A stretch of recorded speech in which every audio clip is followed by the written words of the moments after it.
Alright, let's do this.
And here we are.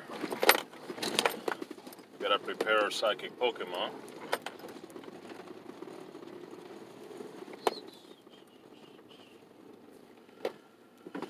Alright. It looks like we have a lot of time, but we don't. Let's see.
He's good.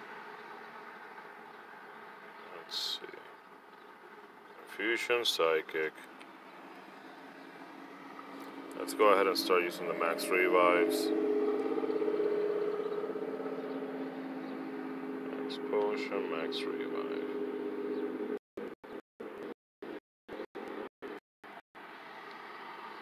He comes back.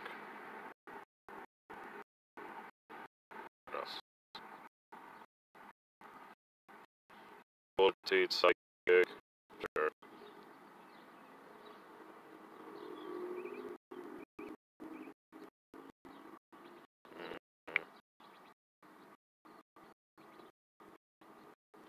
Psycho Cut.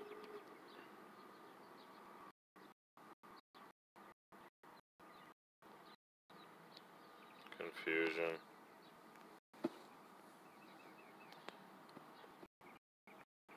Who else we can heal?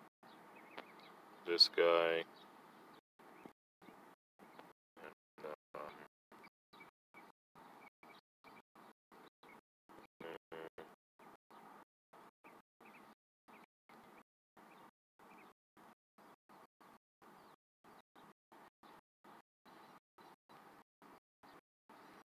That's pretty much it.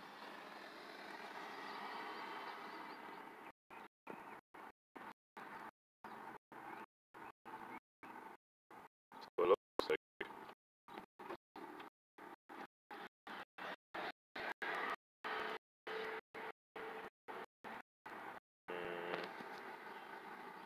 Confusion, Psychic. Sand Headbutt, Psychic.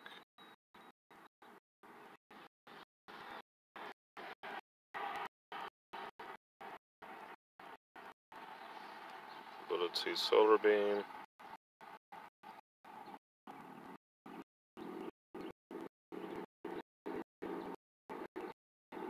Confusion, Seed Bomb.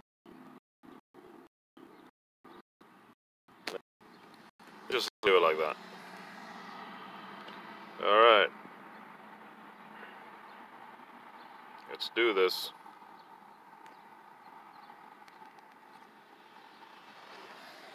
I need a three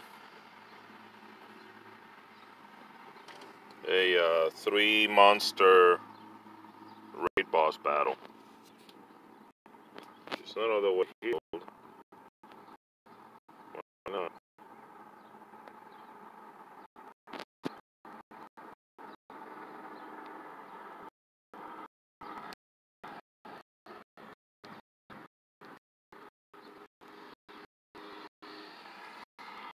Like a level 3 raid boss battle.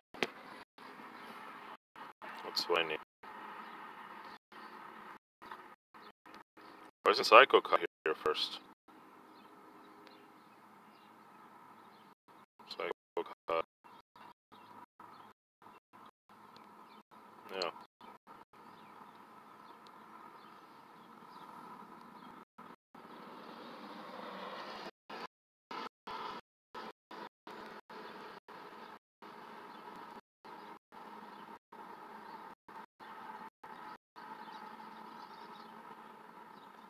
Confusion, extrasensory, confusion.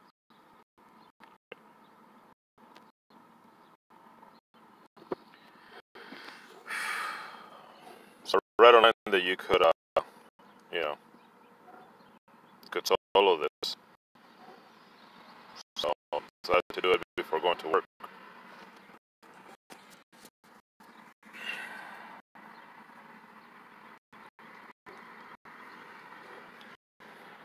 And the reason I kill the sound is because the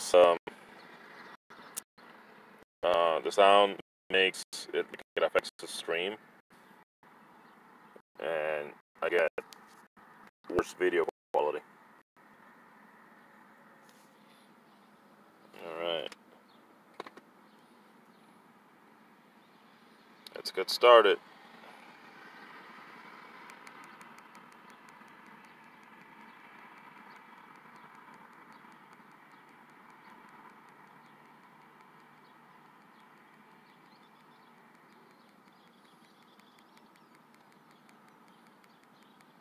Was that submission? I can't tell.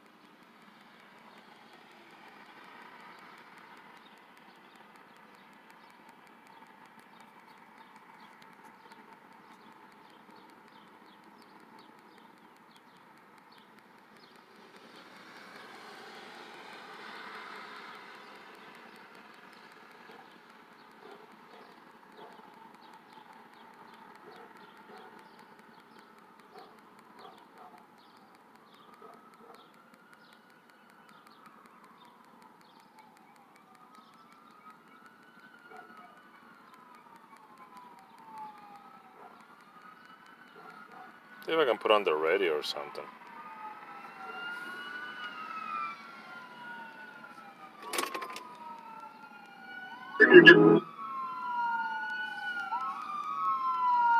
Thanks for listening to Positive, Encouraging K-Love. G'day, I'm Joe, and I'm Luke.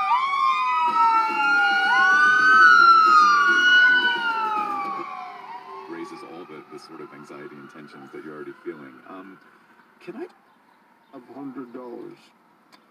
Give Karen victory.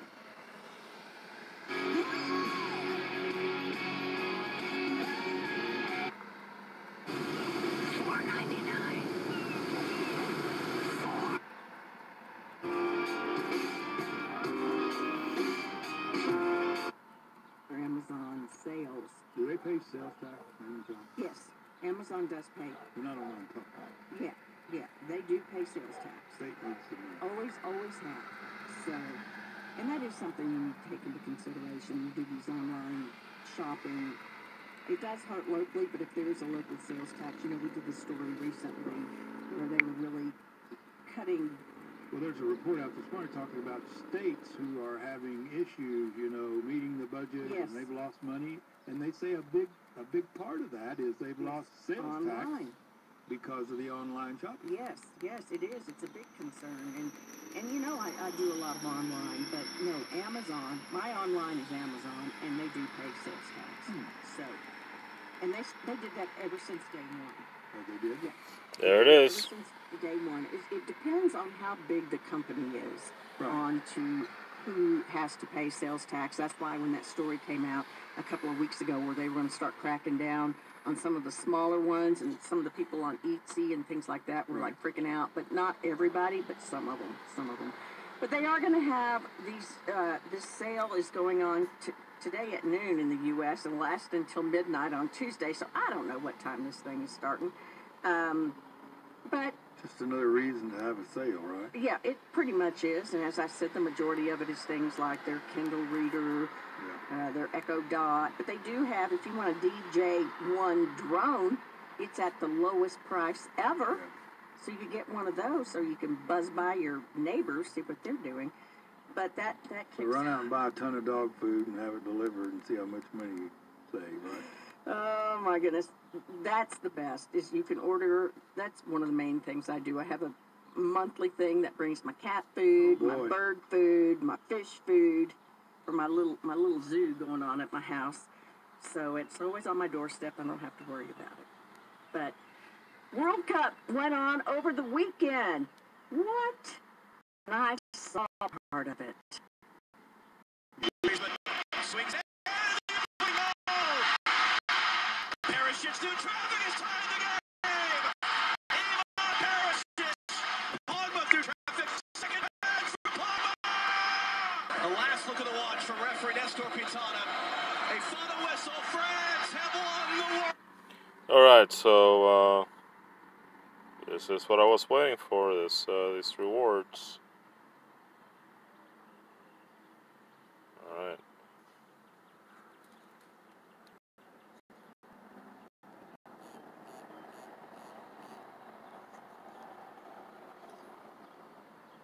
Good stuff.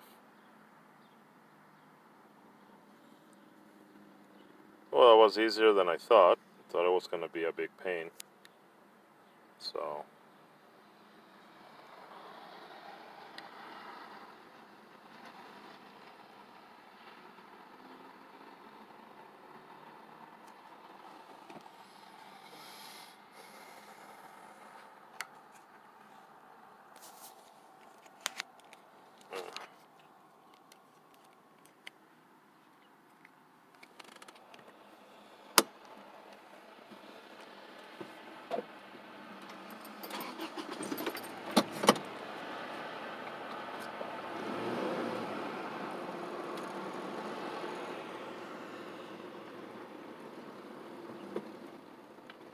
I'm glad it wasn't. Let's turn on the radio.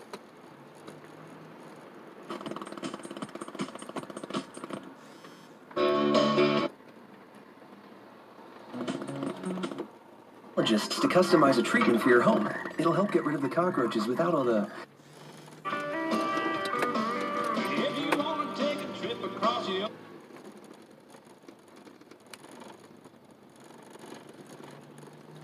you by expeditionroyalty.com. Something to go so viral like Yeah, that. I know it's, like... But every time I sit on a plane... Is making a difference.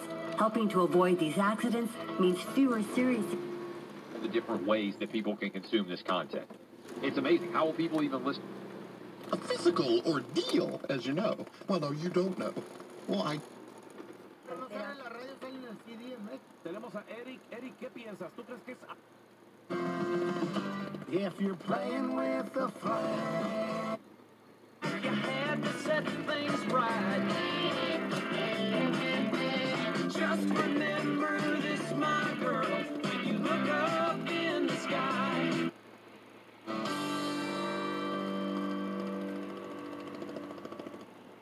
The ones that look like socks, I like going to the cooler. I put rocks all in my...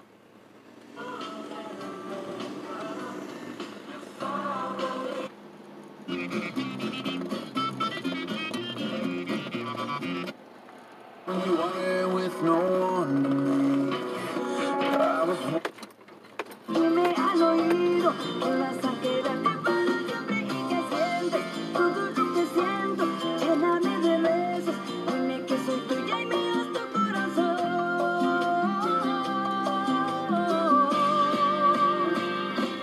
Suavecito, quiéreme un poquito, hoy te necesito.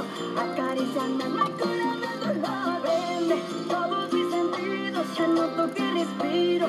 Vuelvo a sentir ahora que llega tu amor. Dame tu amor.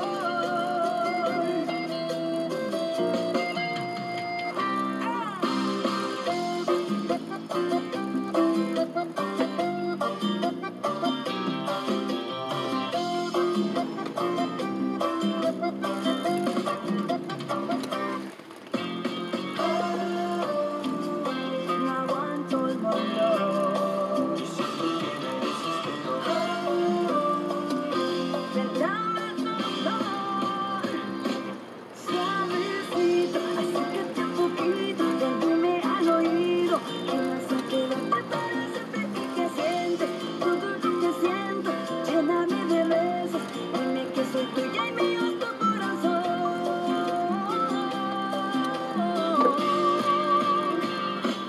Suavecito, quiéreme un poquito, hoy te necesito. Acariciando el corazón del dolor, prende todos mis sentidos, ya noto que respiro. Dime que soy tuya. Suavecito, quiéreme un poquito, hoy te necesito. Acariciando el corazón. Hey, this is perfect to try the new Blissy Busters. The Bliss Breakers.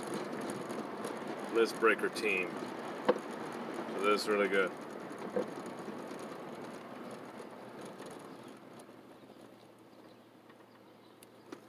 Good opportunity. And it's the same fucking spoofer, watch. Paul Weezy. Motherfucking spoofer bitch. Alright, just gonna make sure my team is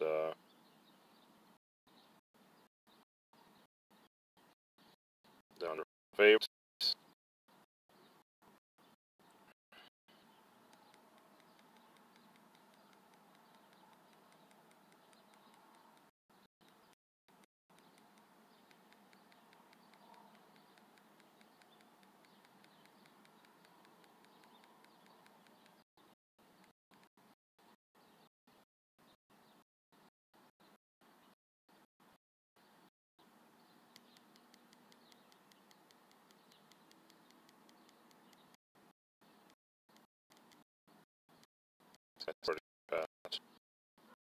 Okay.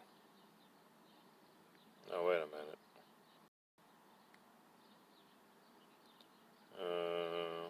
Give him a hyper potion. There we go.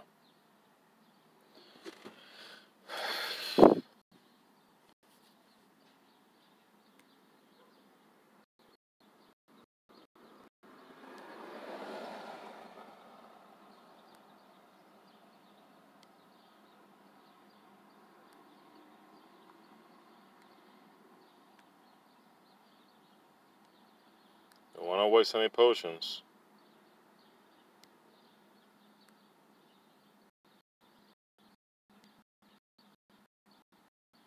Alright. So this is perfect. He's level 40. Spoofer piece of shit.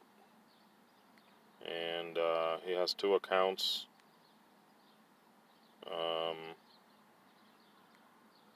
That boy Wheezy and Paul Wheezy. Same account, Spoofer, Cancer Human, Cancer Gamer, Game Cancer. He is a cancer to the game. So now we're going to go ahead and try our team.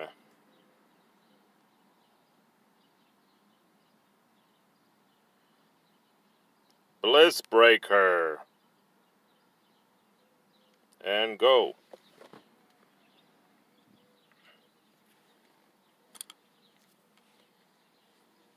Put on the radio.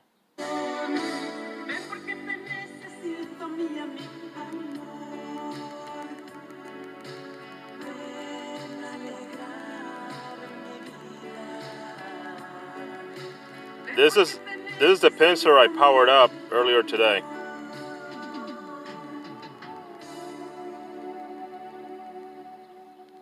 It's gonna do something.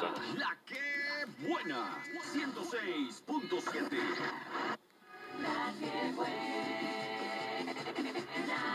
106.7.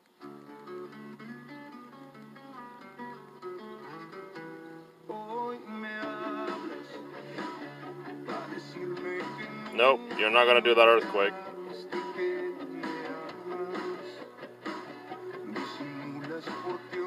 The fuck is up with this fucking connection?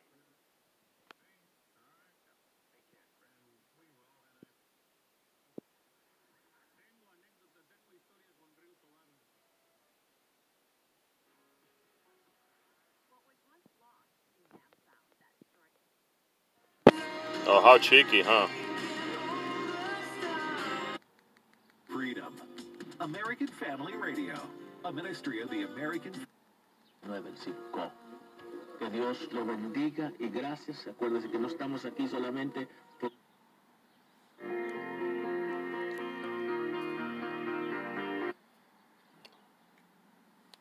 Family, a prayer that we pray together. Comic Arsenal on Morning Edition from NPR News. No, lo voy a hacer rápido en el nombre de Jesús. Bendiciones.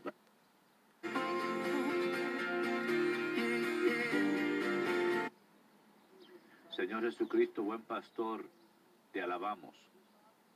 Senator who wanted today's meeting called off. I'm Noel King. And I'm David Green. This hour, why the TV news you consume predicts where you stand on immigration. And later, a blockbuster holdout. Literally, the video rental chain is down to one last store in the U.S. So this guy's not doing that well. Turns 51 today, and to celebrate, you've got to check out CableTV.com's list showing favorite Will Ferrell movies by state. Missouri loves Talladega Nights. Pennsylvania loves Elf. I digress. On this Monday, July 16th, here's the news. Live from NPR News in Washington, I'm Nora Rahm. President Trump and Russian President Putin are now meeting privately in Helsinki, Finland. No staff members are present, only interpreters. Before going behind closed doors, President Trump said they have much to discuss: trade, China, nuclear matters. He did not mention the U.S. investigation into Russian interference in the 2016 election. Mr. Trump said the U.S. and Russia have 90% of the nuclear weapons, and the world wants to see the two great nuclear powers get along. I think we have great opportunities together as two countries that, frankly, we have not been This Steelix is not doing that well. been here not too long. that it's getting close to 2 years, but I think we will end up having an extraordinary relationship. I hope so. I've been saying, and I'm sure you've heard over the years, and as I campaigned, that getting along with Russia is a good thing, not a bad thing. Earlier today, President Trump tweeted that relations between the two countries have never been worse. All right. He blamed what he called many years of U.S. foolishness and stupidity. Chicago police have released a body cam video. So,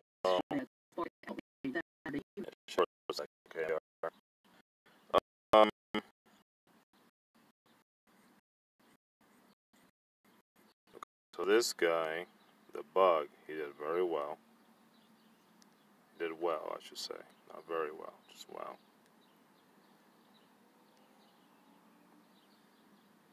So that's good. These steel guys that they didn't do as well. You know. Not impressed. Not impressed.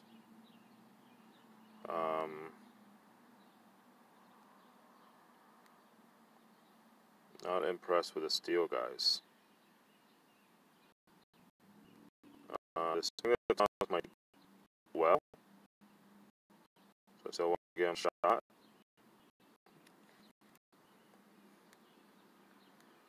I like how the bug did. That's good. Just go ahead and let him up.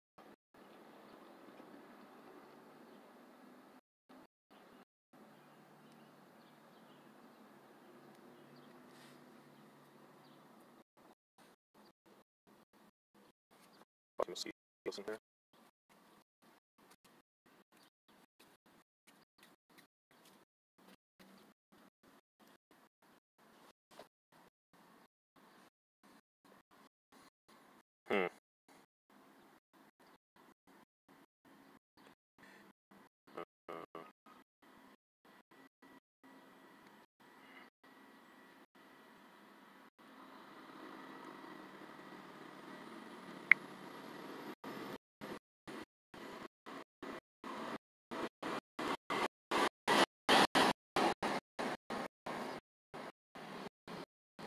That's earthquake. That's a psychic. Dazzling gleam.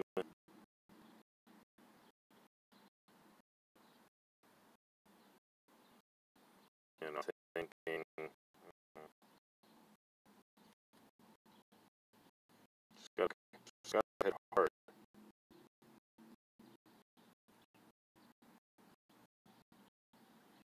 Hard and fast. Well, we'll see what happens with these guys.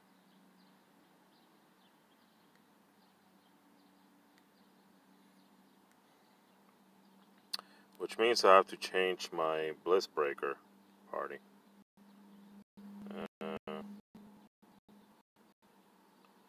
So, I'm going to have this guy here. I'm going to have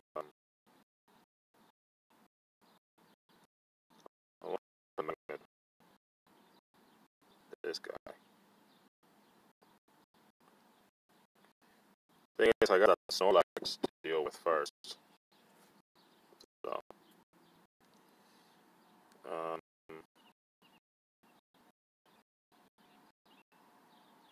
try that.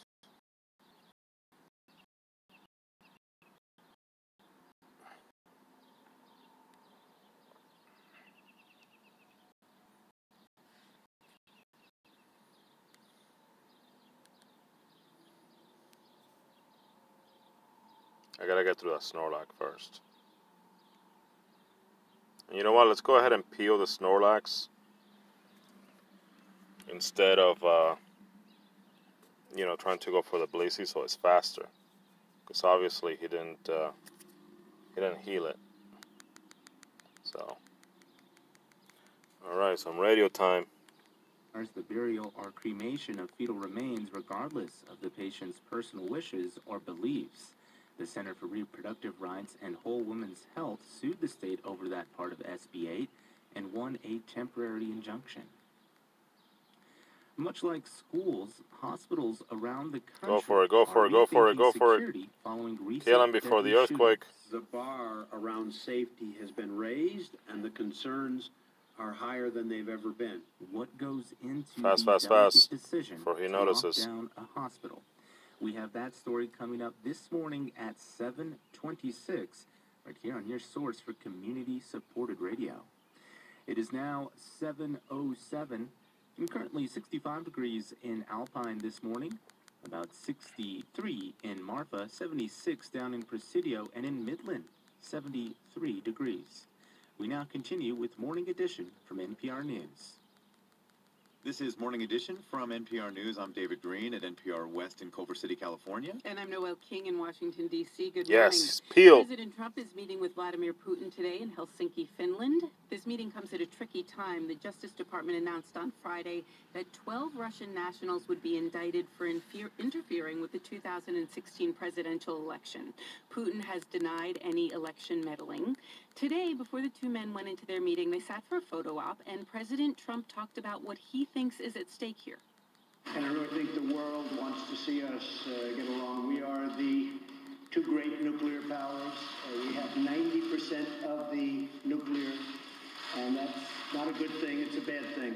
And I think we hopefully can do something about that, because it's not a positive force, it's a negative force.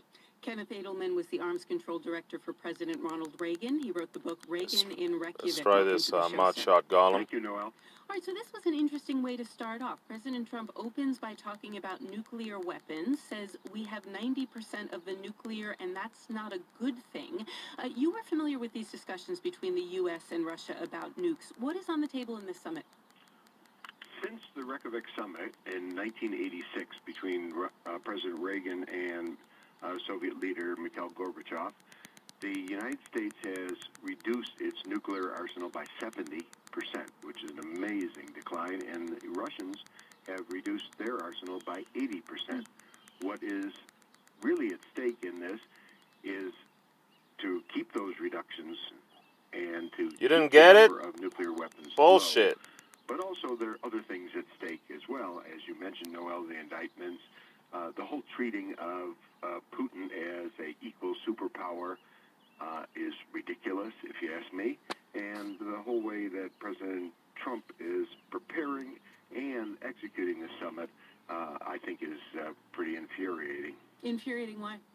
Well, because there is an indictment. There's an indication that the Russians, really wanted to diminish Hillary Clinton's campaign and therefore to elevate... Fucking election butthurt still? Being president. Now, if that's true... Holy shit, get over it, man. Putin certainly got his money's worth.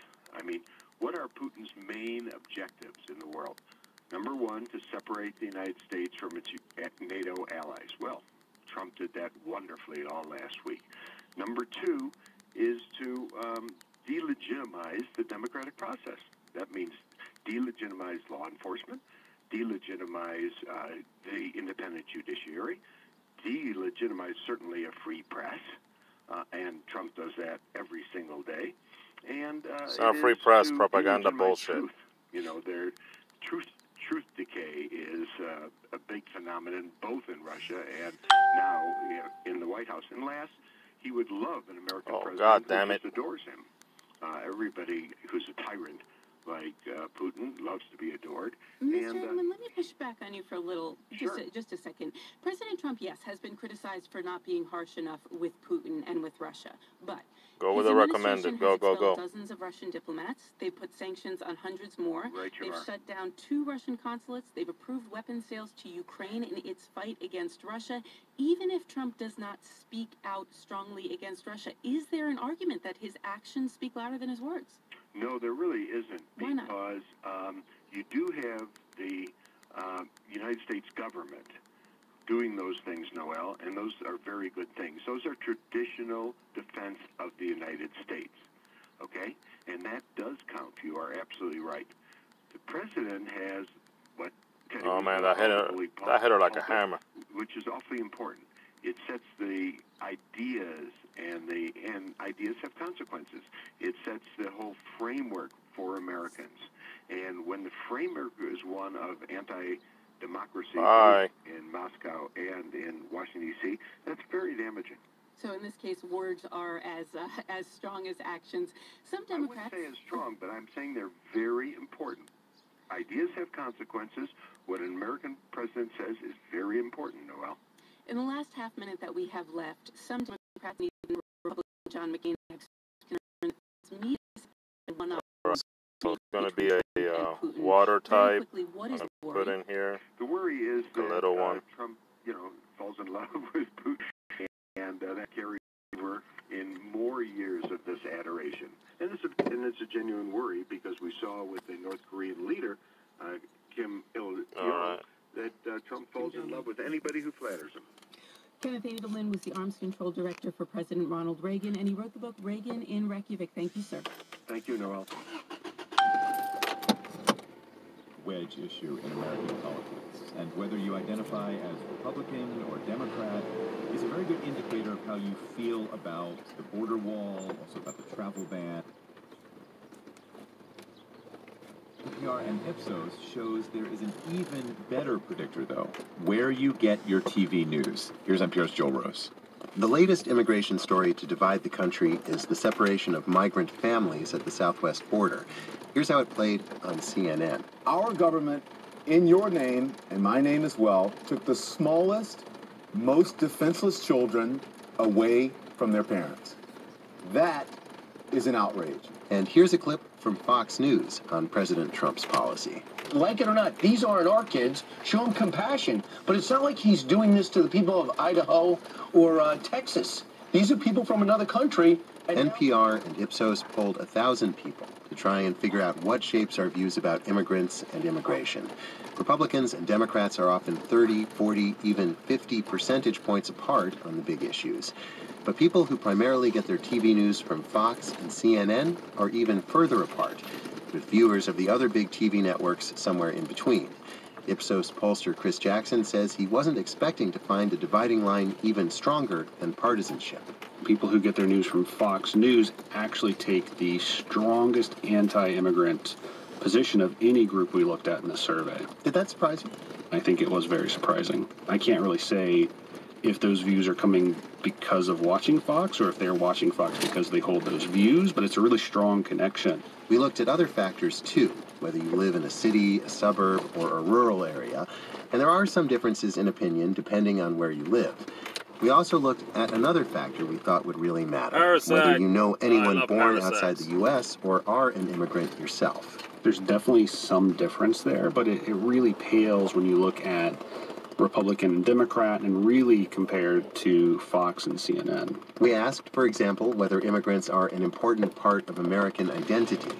Barely half of Fox News viewers said yes, compared with more than 70% of network TV and CNN viewers. We also asked whether the U.S. has a moral obligation to accept refugees. Only a quarter of Fox viewers said we do. Pollster Chris Jackson says some of the biggest disagreements are over what's really motivating asylum seekers to come here. CNN viewers, 68% of them think that these people are fleeing some sort of real danger, real sense of violence or persecution, whereas only 20% of Fox News viewers believe that. Almost 3/4 of Fox News viewers think that refugee and asylum seekers are just taking advantage of the system. They're trying to cheat their way in. It's not surprising, then, that there's a sharp difference in how our poll respondents view the separation of migrant families who cross the border illegally, many of them seeking asylum. It's really the parents' responsibilities. They're the ones who take the kids through this ordeal to try to come to America. Tricia McCary lives in Riverside, California. She immigrated to the U.S. from China legally when she was 14 and is now a citizen. McCary told me she rejected CNN as fake news after the 2016 election.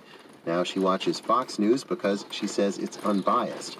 And she says its coverage tends to match her views about undocumented immigrants. They're taking resources, they're taking jobs, and they're not contributing back to the community. Contrast that with one of our poll respondents who doesn't watch Fox News. Beth Bunnell is a Christian missionary in Minneapolis. I think that Fox News feeds on fear. Bunnell says she gets her news from CNN and other online sources. She says the U.S. has an obligation to help people making the dangerous journey to the southwest border to escape from violence and persecution. It would have to be a desperate situation to push them to such desperate measures. And I feel like we have the capacity to help, and why not welcome them? That said, the problem of what to do about asylum seekers divides Bunnell's own family, just like it does the rest of the country. She says her parents watch Fox News. Joel Rose, NPR News.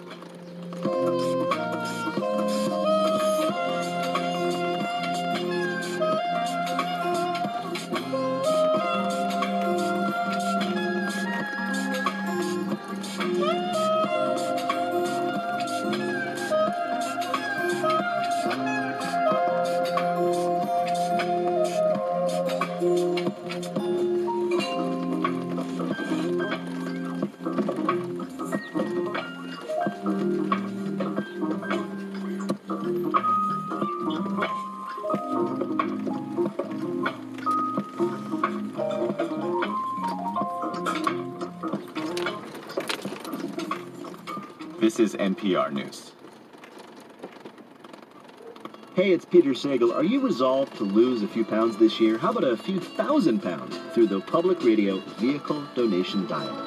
Donate your old car, truck, or RV to support this station and drop a lot of unwanted weight from your garage in a matter of days. And you'll feel great because you're also supporting public radio in the biggest of ways. It's easy, fast, and you may even earn a tax write-off. Oh boy, am I even earn a tax write-off? Yes, if you're used to drinking coffee and drinking that last little swig, you probably won't want to do that with a cup of cowboy coffee, because that last little mouthful's going to have grounds and you'll be sputtering and spitting. It's not perked. It's not Keurig. It's just water with grounds in it, boiled. Chuck Wagon Cook, Bill Morgan from Andrews. Where was I? You scorched yourself with hot water. Oh, yeah, I scorched myself. You're listening to Marfa Public Radio. From NPR News in Washington, I'm Dave Mattingly. President Trump says getting along with Russia is a good thing. The remark came as Trump and Russian President Vladimir Putin began their summit at Finland's presidential palace in Helsinki. Trump says the two leaders have a lot of things to discuss, including defense, trade, and China.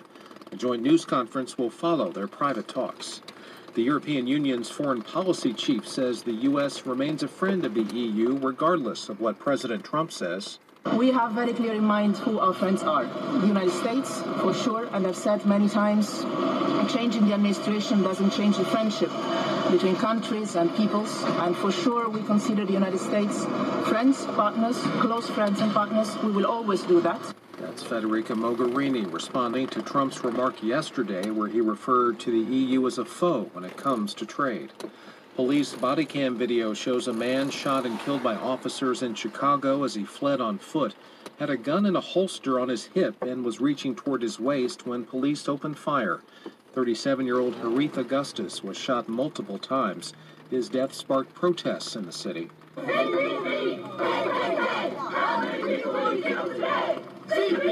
Police released 30 seconds of body cam video without sound. It begins with officers approaching the man outside a store. See her? I'm Dave Mattingly, NPR News in Washington. And in West Texas, I am Carlos Morales with a look at news from across the state. Thousands of members of the National Association for the Advancement of Colored People are in San Antonio this week for the association's annual convention. Joy Palacios from member station Texas Public Radio reports the gathering will focus on curbing racism and getting more people out to vote. NAACP President Derek Johnson says the tone of the current political landscape is riddled with racial intolerance. We're watching an increase in racial hatred, violence, and activities that's germinating from this White House. It is our goal not to allow what is taking place to become the norm. Johnson says voting is the currency of democracy, and one of the goals for this conference is to encourage people to treat the 2018 midterm elections like a presidential election year. Conference leaders are making a strong push for younger members to increase voting among millennials. The conference will also have workshops on gerrymandering, gun violence, and women's reproductive choices. That's Joy Palacios from member station Texas Public Radio reporting. It is now 7:22, and on this Monday morning, currently 75 degrees in Presidio, 71 in Fort Stockton, 66 in Alpine, over in Cayenosa, 72 degrees. Morning Edition continues next. Support for NPR comes from this station and from the Candida Fund, supporting individual dignity and sustainable communities through investments in transformative leaders and ideas. Learn more at KENDEDA From Log Me In, makers of GoToMeeting, a collaborative meeting platform with over 18 million monthly users, designed to connect people from anywhere in the world on any device. Learn more at gotomeeting.com. And from Little Passports, a subscription service for kids. Hands-on activities, souvenirs, and experiments are delivered every month to help kids explore their world and spark their curiosity at littlepassports.com/radio. This is Morning Edition from NPR News. I'm Noel King. And I'm David Green. Let's turn now to the latest in Helsinki, Finland, where President Trump and Russia's President Vladimir Putin have gone into a meeting. They spoke to reporters just before, and this is what President Trump had to say. I think we have a great opportunity together as two countries, but frankly, we have not been getting along very well. Let's turn to NPR White House reporter Aisha Roscoe, who is in Helsinki this morning. Aisha, good morning. Good morning. Not exactly setting high expectations for this meeting, President Trump there, saying that the two countries are not getting along very well, and he tweeted something this morning along those same lines, right? Yeah, so going into the meeting, President Trump tweeted basically that the relations between the U.S. and Russia are at their lowest point, and it's because of the U.S. and kind of stupidity on the part of the U.S. and this, what he called a witch hunt by Robert Mueller and the special counsel. Oh, so President Trump is basically blaming the Obama administration and administrations of the past for what he says is stupidity that has caused this relationship to sour. And also blaming the witch hunt, as he put it, which is really interesting because that's the investigation into Russian election meddling. But wasn't it his Justice Department that handed down these 12 indictments of Russian intelligence officers for their interference in the election? These indictments came down last week, right? Yes, it was his Justice Department, but I can tell you that did not come up in this brief pool spray.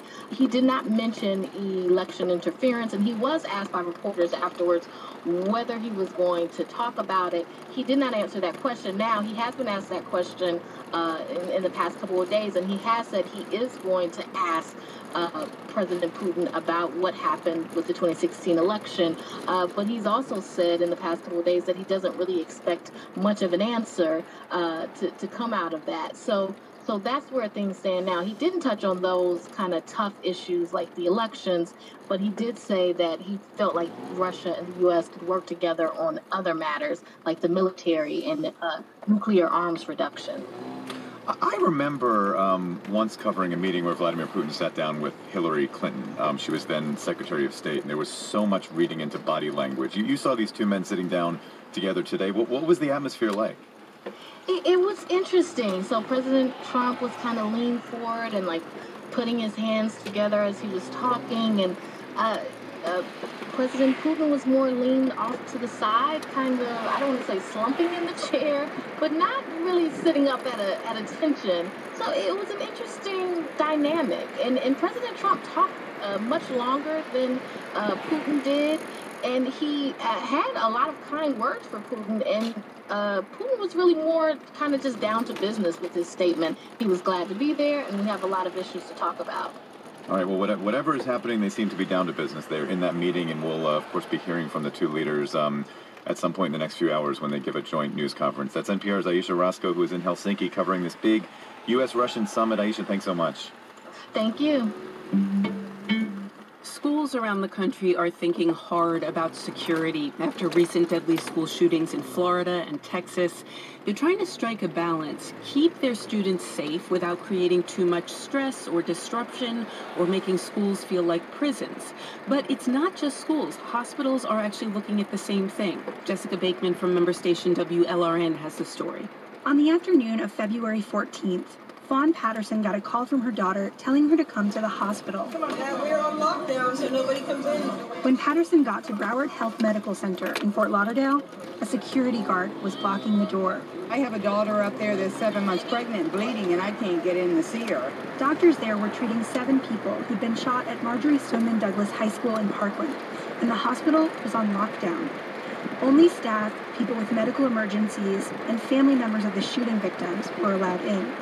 Patterson was one of dozens of people who waited 5 hours on the sidewalk outside the emergency room. Very frustrated, very angry, and very upset. The lockdown is simply a security measure for the protection of the victims, their family, as well as the physicians and staff.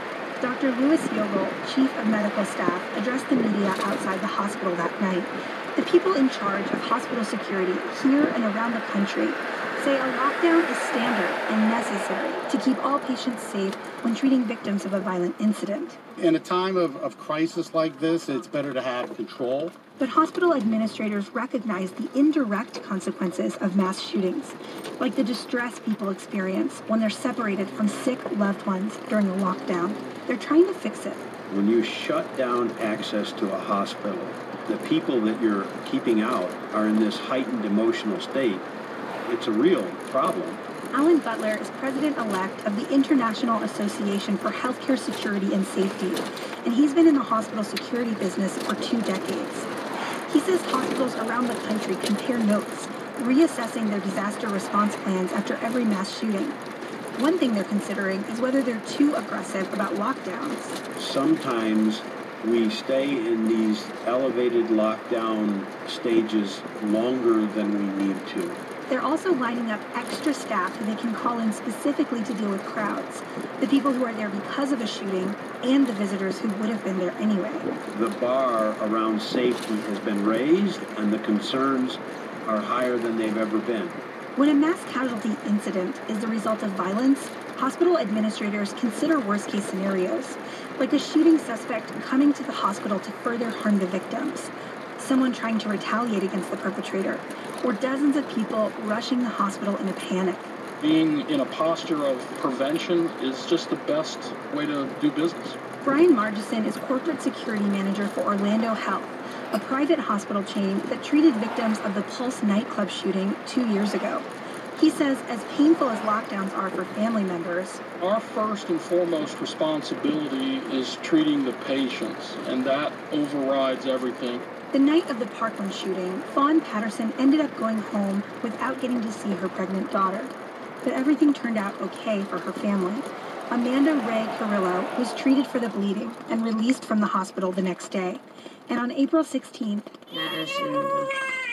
she welcomed her 5th child, Amaya Gonzalez.